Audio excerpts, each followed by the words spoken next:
I'll sit and meditate. I don't want to speak to nobody.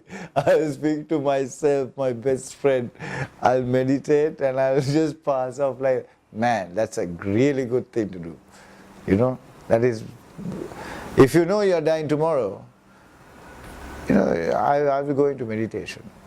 I just say, because I love everybody, I love all you guys, I don't have to know about you and judge you what kind of person you are, I don't give a shit, right? I am positive, don't come at me with positive vibration, I am positive. You know, when you come at me as negative, then watch your back. You know, that's always this case, no, you don't want any unwanted shit.